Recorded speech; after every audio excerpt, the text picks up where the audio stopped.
Okay, we have a mise en place set up, and a mise en place is just a fancy way of saying we have everything we need right where we need it. And we're gonna start cooking, and because we're gonna want to caramelize our onions first, we're gonna start on low. We already have water boiling, and the water is salted. We're gonna use some olive oil spray and just cover the pan. I'm gonna start with onions first, and we have half an onion diced. And then we have a couple cloves of garlic minced. I'm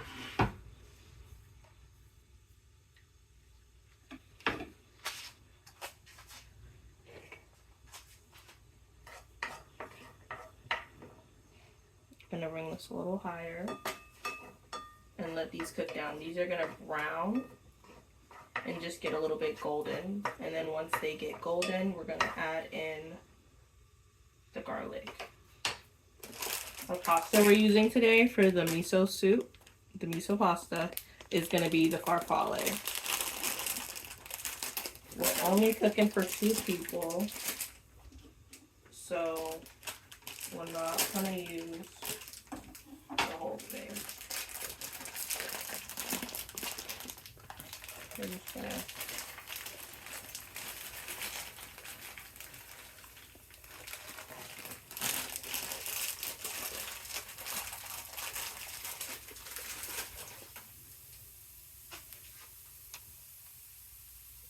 once you hear that, I'm gonna set a timer.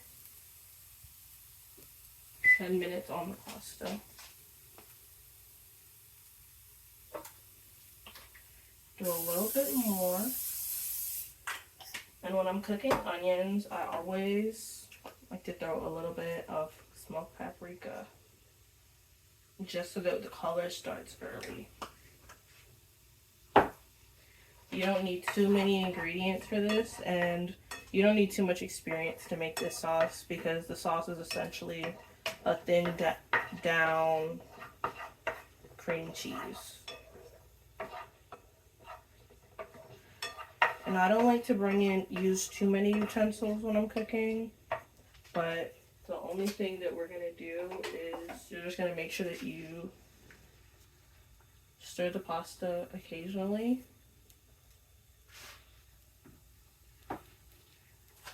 And this recipe is basically just gonna be pasta water, cream cheese, seasonings, and some miso sauce, of course.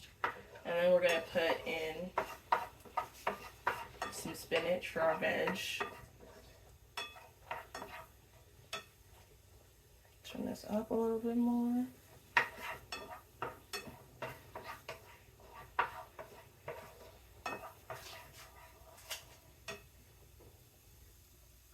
I'm gonna put it down, and we're gonna check on the pasta once it has been 8 minutes. And we just lowered the pasta just a little bit.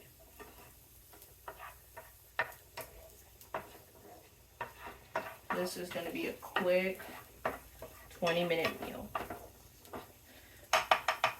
The first time I made this pasta, I did not have heavy cream, but I was like, I have cream cheese, so let me see what I can make with this. And I was just like, I've been seeing people do a lot of miso lately, like the miso braised cabbage and things like that.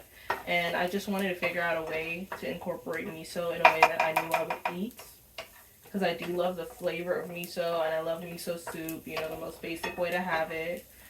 And I just wanted to figure out a way to make it more me. And I love pasta. If anyone hasn't noticed, I put pasta in damn near everything. Every dish I make, there will be pasta. So now, the onions haven't started to sweat a lot yet, but we don't want them to get too cooked.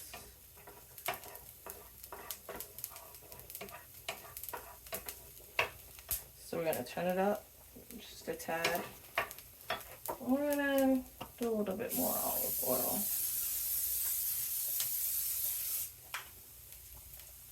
There you start to dance around the pan just a little bit more. And we just want them to reduce down. And if you aren't as experienced with cooking, I would say save the paprika till the end just so that you can see the onion a little bit more clearly. Because when the onion starts to become translucent, that's when you know that your onion is done. We're going to go ahead and scrape in our garlic. And having every ingredient prepped is just going to be a little bit easier on you, because I know some people get caught up in the technicalities of it all. And burnt garlic does not have a good taste. So if you're scared you're going to burn your garlic, turn your stove down really low so that it doesn't get bitter.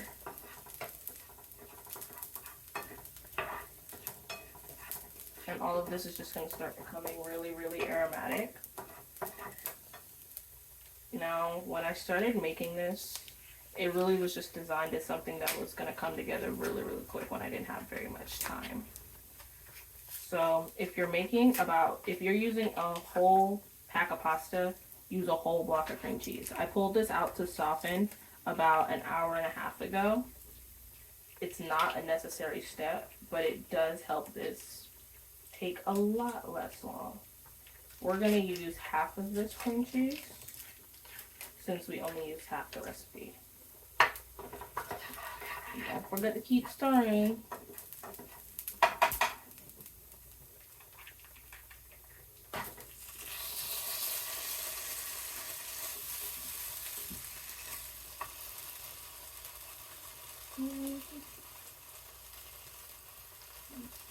Just a little bit more. You can measure it out. I don't. And then we're going to turn the stove down on low. And we're going to take some of the pasta water. That's why it's always good to just have the ladle on hand. It's going to steam. Don't be scared.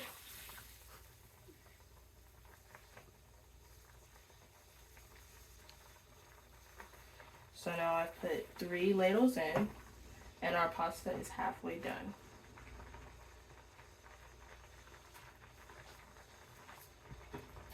All you're going to do is stir. If it helps, you can use a whisk for this part, but it really just depends on the pan and the kind of ladles that you have. Whisks that you have available to you. Because cream cheese is so thick, when it thins down, you're going to have an Alfredo-like sauce. And now, since we're at this stage, we're going to turn it up just a little bit. I use this very, very specific miso, but I do also have dark aged miso paste here. I don't like how this one turns out as much. It's a lot more earthy and a lot less salty, and I like those salty notes. This is about 2 teaspoons of miso if you do want measurements. And after the miso, because miso is so salty, we're gonna wait to season until the end.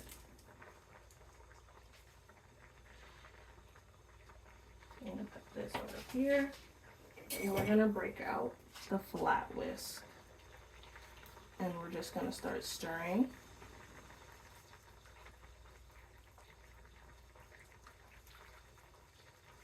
And things cannot thicken when it is not on high heat.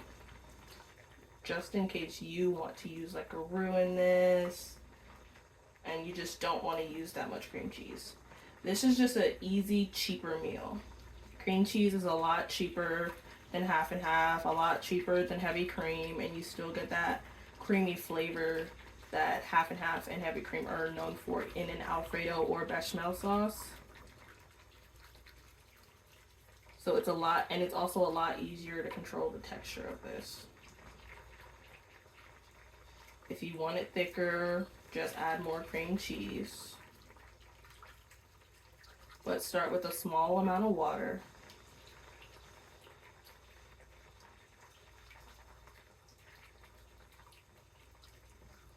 got about 2 minutes left on our pasta right now, and our sauce is almost together. Callie's being bad. Oh my god, is she being bad? She's being bad. She's in the closet now. Of course she would be.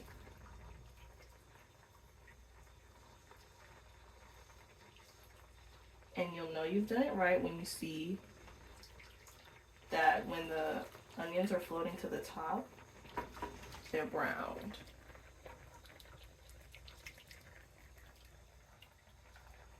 Now when we did all this mixing, the stove was on low. At this point, I want you to taste what you have. Let it thicken up. If you want a creamier taste, I will be adding 2 tablespoons of butter just as a finishing flavor.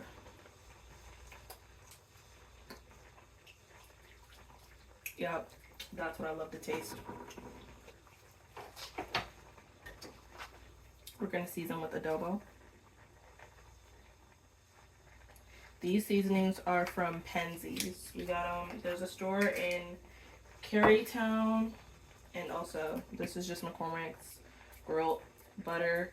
I love butter flavored seasonings. Shoot me if you want, but that's my sin. You're gonna see it start to bubble up. We're gonna turn that pasta off. We're gonna do smoked paprika. You really just can't have this without smoked paprika. It gives you that signature smoky flavor. And then we're gonna do Creole seasoning. And pasta is done. I'm just gonna do a sprinkle. This is my dad's Creole seasoning. If you need the link for it, I'll be happy to give it to you.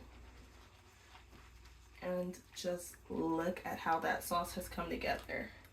You have a beautiful, gorgeous sauce. No need for anything else, and the pasta is already there, so the pasta will be able to cook thoroughly. If you like your pasta a little bit more al dente, I'd say take your pasta out around 6 to 8 minutes, depending on how high you're cooking your pasta.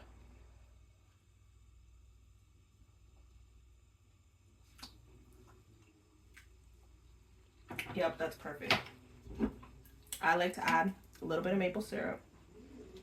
It's gonna give it that sweetness. And then we're gonna do just a little bit of chili crisp for that signature. If you do not have chili crisp, what I usually do in the original recipe is I do some Slap Your Mama, my favorite seasoning. And then we're gonna do a splash of lemon juice in this. We'll be right back after the pasta is drained. Okay, so our pasta is drained. It is clearing out right above the same pot that it was in. You're gonna put about 2 splashes of lemon juice. I already added 1 in off camera, and it's just gonna give that tang that we all love. And it just enhances the saltiness. With this recipe, you don't really need to add salt. So it's perfect for people who don't know if they're adding too much salt or things like that. And it's just the perfect recipe. We're gonna go ahead and turn that burner off now. And you're just gonna give it one final taste. Once the sauce coats, that's how you know that it's ready. If it's dropping off, the sauce is not thickened enough yet. That's gorgeous. Oh my god, those are just melt in your mouth flavors. And so now we're just gonna go ahead and throw this in now. Right now is where you would traditionally add, if you wanted to, something like Parmesan or anything of that sort. We're gonna go back ahead and just swing back to our original thing, and it's just gonna coat the pasta so perfectly. You want it to be a little bit creamy. Now the last thing that we're going to add is going to be some spinach. I like to use frozen spinach. This is spinach that I bought fresh, and I just crush it up as I'm putting it in there, okay, so that there aren't too many big flakes. So that's about 1 cup of spinach. Don't like to do too much, but make sure that you're getting your veggies in. And now we have just made a beautiful, gorgeous 15-minute meal that takes no effort, no experience. It doesn't matter how anything you make look, as long as you're feeding yourself. And in the rough times we live in, everyone knows that we need that right now. All right, guys, I'll see you next time. Have a great day.